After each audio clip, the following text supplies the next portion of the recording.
Hey everyone, welcome back to another gameplay analysis video. In this one, we're going to be playing on the new map Araco, and this is going to be probably like a mid-tier Celestial lobby. I'm in Celestial 2 right now.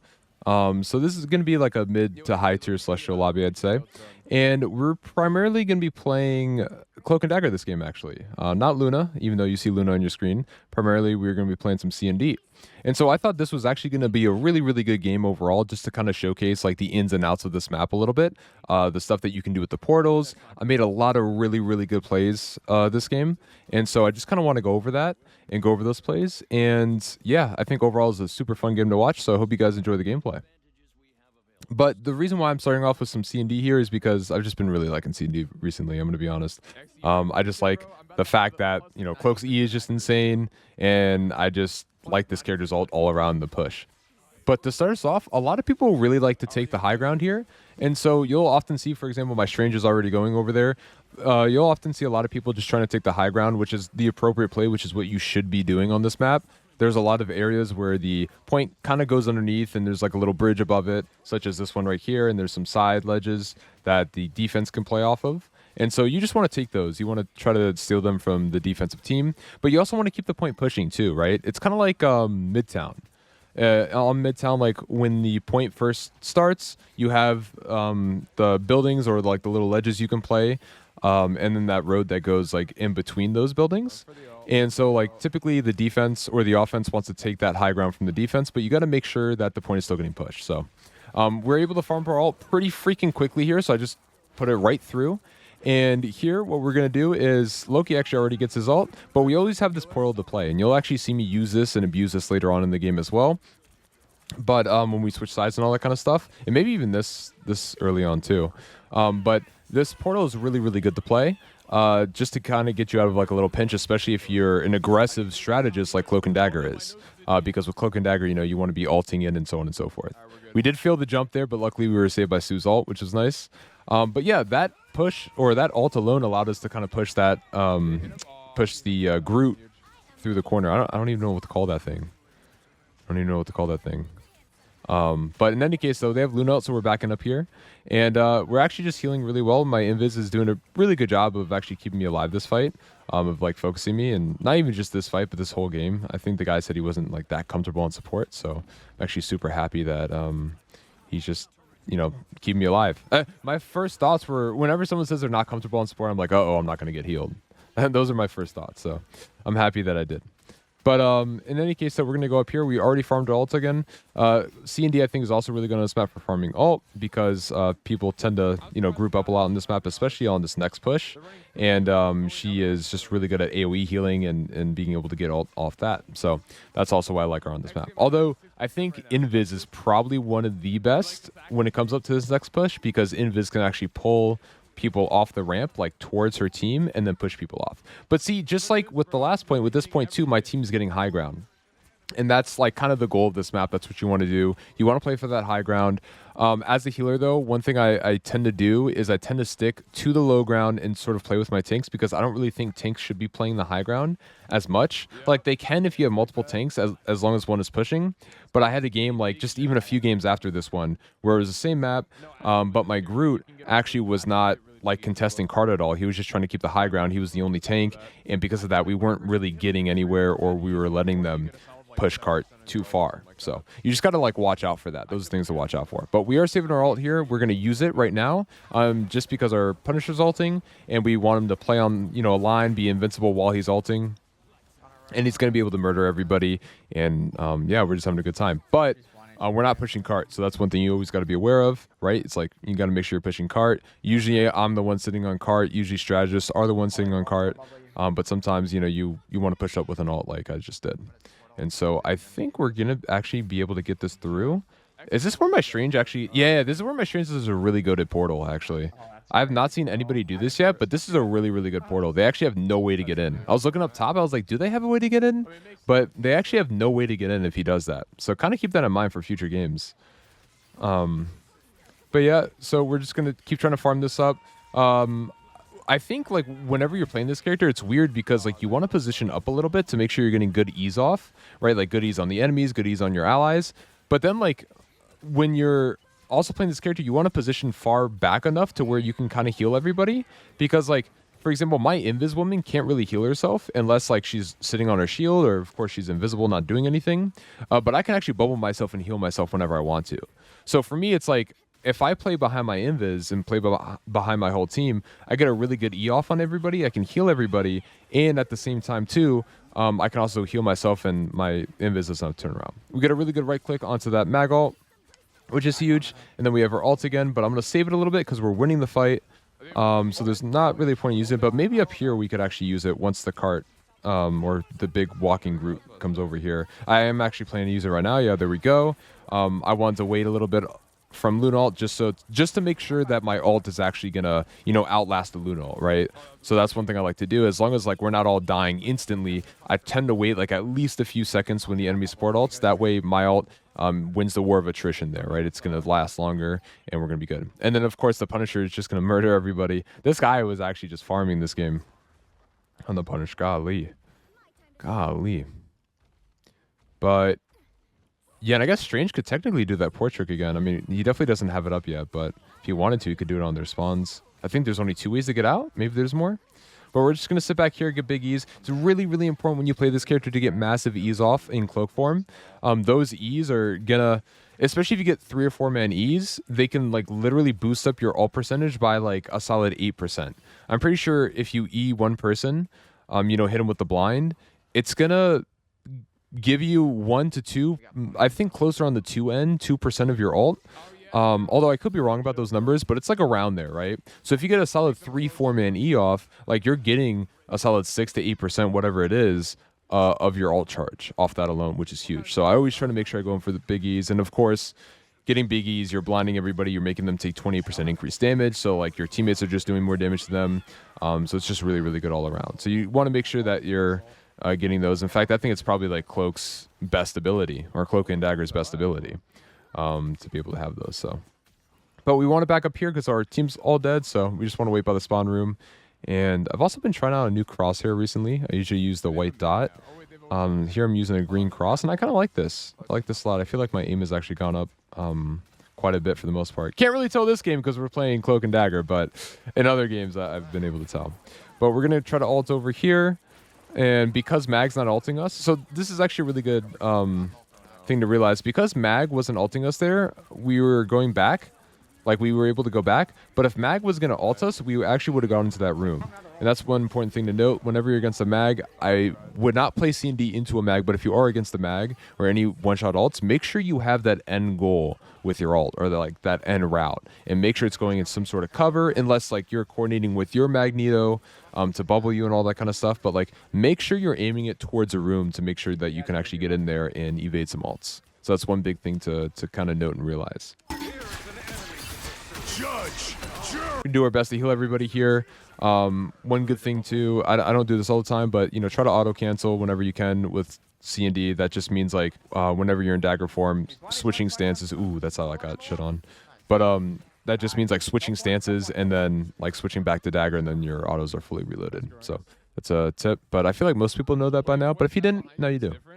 But in any case, though, we're gonna get it 3 points. We're gonna have 22 seconds left on the clock.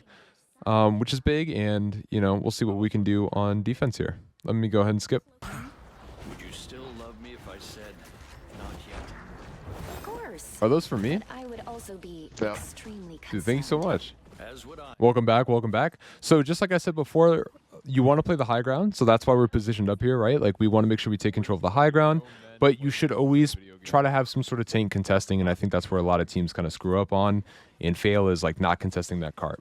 But we want to sit on the high ground here. C&D is really good for healing up here as well, because again, everybody's kind of grouped up. We can get some big E's off to make sure that we're healing everybody. Bucky already got a pick, which is huge, so it allows us to play a little bit more aggressive than we normally would be able to. But of course, as a healer, I want to sit back here. But look at these E's. Like, we just E'd like 4 people there. They're going to get their healing increased by 15%. So Sue's going to be able to make some use of that. And we're just going to be able to sit back here and just keep healing everybody. Dude, we're already at 65% on our ult. Like, look at that. That's what I'm talking about with this, like, AoE. Like, we're already at 80% now. This is massive. But Strange unfortunately dies, so when that happens, you have to back up here. Like, you cannot contest this. You need to back up. And that's what we're doing. I'm waiting for my E to come up. We got a good E, but again, he's dead, unfortunately, so I'm not able to do much here.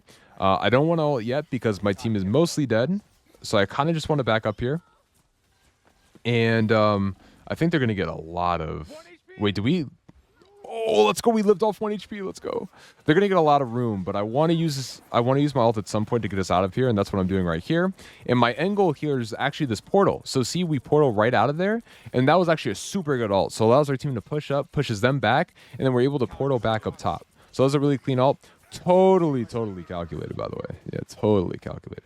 No, but those are the kinds of end goals I was talking about earlier that you want to like look for whenever you're using C&D. Oftentimes you can kind of sit on your ult, but it also depends who they have too, right? Like if they have an Emma, Emma can choke you, then kick you off your ult, and they can focus and kill you. So you have to be really careful about that. And sometimes, like I believe throughout this game too, I'll be using the portals to actually escape Emma at some points, and I'll call it out as well. But those are some things that you actually definitely want to watch out for. But unfortunately, we still somehow lost that fight. I kind of was just talking there, and by the end of me talking, we lost the fight even off that really good ult. So I don't know. That was kind of weird. I guess we just couldn't kill anybody. Support ults don't really kill. I mean, C&Ds I guess can, but for the most part, one thing I tell people is like support ults don't really kill that much. Like they're there to kind of keep you alive. So you can still lose a fight if your team's not killing anybody, right? Like you're just delaying the inevitable at that point with the support ult. So I guess that's what happened. But we're going to play up top here. We're going to try to LOS their bottom ramp guys. They can't heal us because, you know, we're up here, like LOSing them, if that makes sense. And yeah, we already have our ults again, so we're just going to pop it. Honestly, I was getting my ult so fast this game, too. I was like, let me just pop it. And I guess none of them were on cart, so... But here's what I mean. You got to watch out for the Emma choke, but we are in cloak form, so one big tip as well is try to get into cloak form before you ult, if you can. Sometimes you just can't. Strange has a really nice ult there, by the way. Shout out to Strange. But sometimes you can't get into cloak form. That's completely fine. But I would always try to do that, and that's because you can, you know, get a fast right click off if, you know, say Emma kicks you off the ult, or if they have an Iron Man and you can't make it inside or indoors, then you can actually have a better chance by right clicking there. So that's what you always definitely want to try to do. But I guess they just weren't moving cart right there for some reason, because their cart was really far back. I don't really know what that was all about, but that was actually really cool. So we blinded the Magneto before he got his ult off there. I don't know if the blind like got cleansed or not. It didn't seem like it because the effect was still on him. Like, you know, they're purple, bright purple. But yeah, I mean, I don't think he could see any of us with his ult right there, and we were just able to kill him because he was blinded by my E. So that was actually pretty massive. That was definitely a little bit lucky, or a lot of bit lucky, but good nonetheless. I love also Eing with Dagger when we're inside a healer ult, just because it makes the healer ult more potent. But here we're going to get a good ult off. They just use both their ults as well, so we're going to get a good E off in cloak form. Always try to get your E's as fast as possible. It is literally... Or sorry, try to put them out as much as possible, because they literally can decide fights. You don't think they do, but they can. Here we were trying to like desperately get out of that Psylocke ult, but unfortunately we didn't. But we are 15-1-37, so we'll take it. We'll take it so far. We already have 48k healing, which is insane to think about. Like, think about how much healing that is. We've gone through one full round, and they, for practically, in terms of where their Groot statue was at, just hit the second point, kind of ish. But yeah, we're gonna come back over here, try to pocket Mr. Fantastic a little bit, just trying to play for ult. We do want to move in, right? Like, they're creating a lot of space, which is really good from the defensive or from the offensive end. Best offense is a good defense, I guess. Is that the saying? But we do end up getting a pick. No, we don't actually. Sorry, we got picked, so we have to back up here. And they're just pressuring us like crazy right now. They're doing a really good job, right? Whenever they have like some sort of advantage, you want to create space, and so that's what the attacking team is doing right now, and they're doing an excellent job at it. So whenever you can, just try to E those doorways, and like I said, you can kind of auto cancel. I see my Strange floating up there, so I figured he wants to get an ult off at some point, but unfortunately their Magneto is able to push up, and I just end up dying. So that was kind of unlucky, but we're gonna chill back here a little bit. I think somebody asked to switch to Luna. Yeah, that's why I started walking back here, because someone was like, yo, can you switch to Luna? I was like, yeah, I will next time I die, and I died. And then I made the decision. I was like, you know what? I feel like C&D is doing a lot this game, So I'm not going to switch to Luna. I'm going to actually stay strong on the C&D because I feel like I'm doing a ton this game so far. Like I have a lot of healing. I barely have any deaths and all that kind of stuff. I mean, we're literally MVP right now. So I was like, you know, I'm going to stay on it. Sue ends up switching Luna, which is great. It kind of sucks because he loses the team up onto Mr. Fantastic, but it is what it is. I end up ulting here. This was a little bit maybe too early, but an important thing is the reason why I double back instead of going all the way through is because I noticed Emma was in diamond form and wanted to choke and kick me out, right? And so that was a really, really big thing to realize and notice. And then, yeah, I guess Mag just didn't have ult, or he ulted too late. But that's why I double backed right there. So again, you just want to be aware of those kinds of things, like who can actually get you out of your ult, you know, are you safe or whatever the case. And right there, I was like, okay, Emma's really the only one that can chow me, or Magneto, but I guess Mag didn't have ult. And so we actually double back there so we don't get Emma kicked. But unfortunately, we lose that fight. Their attack round was actually just really, really aggressive, and we just, for some reason, did not find a way to deal with that. So we are going to be in OT. My team's starting to get a little bit frustrated at this point, rightfully so. I mean, I think that's when a lot of people start to get frustrated when you know, kind of lose that round. But, you know, I'm chilling, drinking my coffee, having a good time. So we'll go ahead and skip to the next part. Okay, welcome back, welcome back, welcome back. So here we are staying strong with the C&D, like I said before. Nothing too crazy. I think... So we did have some switch ups though. So one of my teammates went Ultron, another one went Loki. And this was actually really, really good switch up. I think Ultron is really good right now. If you guys haven't seen my other video, I think he is really good right now. Just not in a double healer comp. So I believe my other healer, my Luna, went Ultron, and then one of my DPS ended up going Loki or something like that, which is really good. I think in triple healer comps, Ultron's awesome. Just not a double healer comp. He just doesn't heal enough. But we're going to get a lot of picks here. It's already started off really, really well, and I'm like, okay, cool, like, this is dope. Now we want a 3-stack. So this is often when I calm out and call out, I'm like, yo, like, we should be 3-stacking, especially in OT. You want to get the cart as far as possible.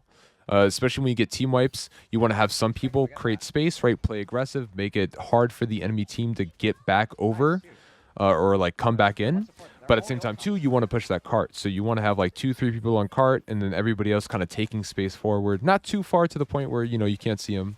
But taking space forward to make it hard for the enemy team to get in. So here we're going to chill. We're just playing for ult here. I'm always shouting and making sure, not shouting, but I'm always making sure that, like, we're aware that's OT, like OT, that we can't step off cart. And so I do want to heal my Ultron, especially when he's ulting. That's one thing about, you know, flyers that, like, it's kind of hard to see them sometimes. So you just want to make sure, especially with Ultron when he's ulting, that you're just kind of pocketing him in the air. But we're going to get on point. They're going to kill everybody, which is insane. We killed Psylocke. Dude, this character is one of the best strategists at dealing with Psylocke. I don't think even against really good Psylocks, I don't think I've ever had an issue dealing with Psylocke when I play Cloak and Dagger. I don't think I've ever had an issue dealing with her.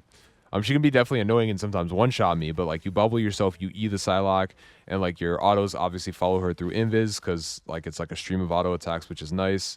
It's hard for the Psylocke to get away, so... I think overall, like, this character is one of the best at dealing with Psylocke when it comes to strategists.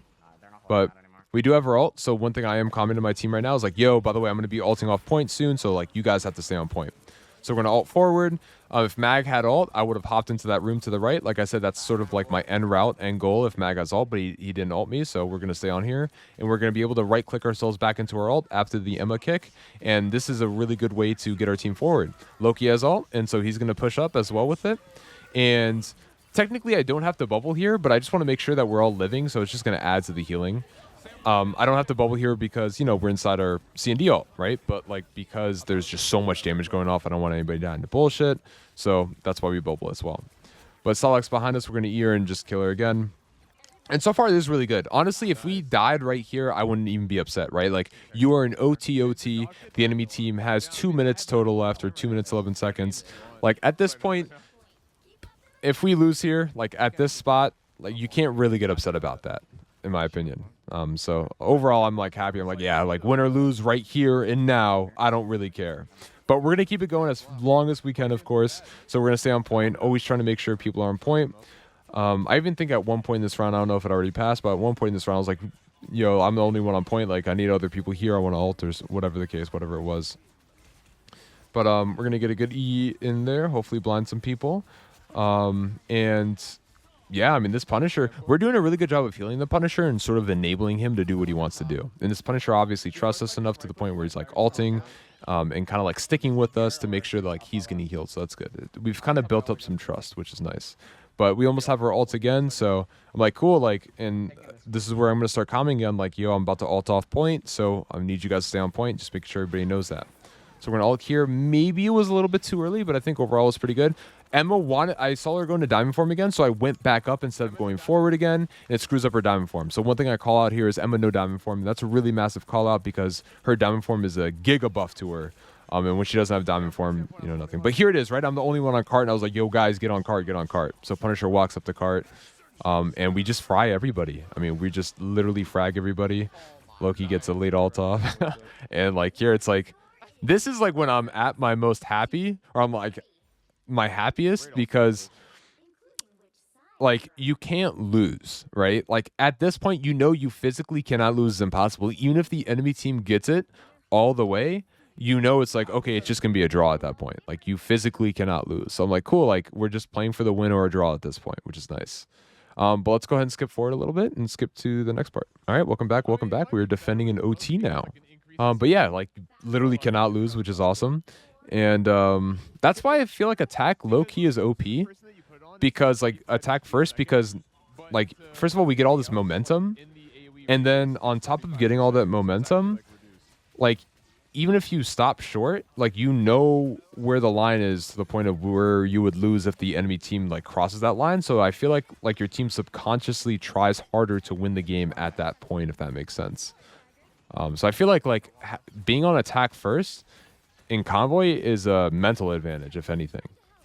But this is what I mean by, like, we're playing up here, so I want to stop point. I call it, like, yo, Luna's down here, and I think we end up killing her, right? No, actually, I don't think we do. But that's what I mean. Like, we were all playing up top, and because we were playing up top, like, nobody was stopping cart. They got to run this corner a little bit, so I kind of, I was the person to drop down and do it. So we're going to back up here. We're going to play on this portal, because we know portal can obviously, like, take us out, and that's what we do here. And it's a really, really nice spot, so this is a really good area to play, especially if you're forced to drop down and just play next to that portal, and then, you know, just kind of go right up there. And we almost have our ult, so we're going to ult forward here, especially on the Punisher ult. We're going to keep going forward. We want to get away from this Emma, and then here again, Emma wants to walk to us, so we ult over to that little jump pad, and we get away from her. And I was just, like, kind of laughing. I was like, bro, this Emma can literally not kick me off of my ult. Like, she wants to, but she can't do it, right? So that's what I mean, like, that's why it's so good to understand the map and understand your surroundings and all that kind of stuff, and just have that little end path goal with C&D.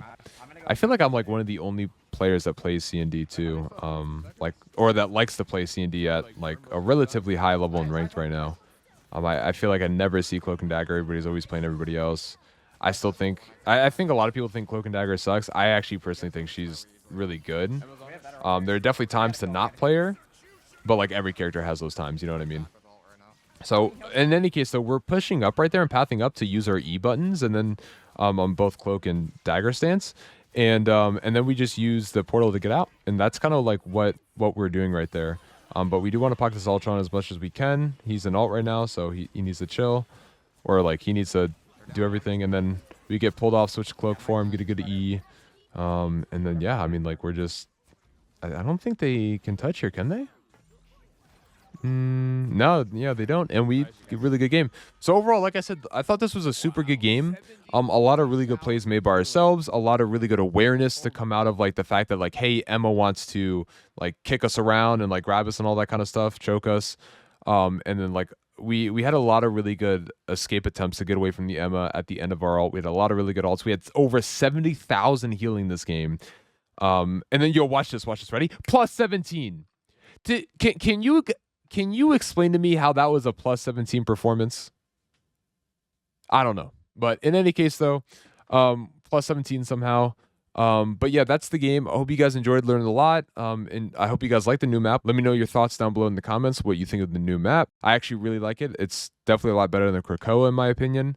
But I just like Convoy more than Dom as well. So, but yeah, I hope you guys enjoyed the video. And until the next one, see ya.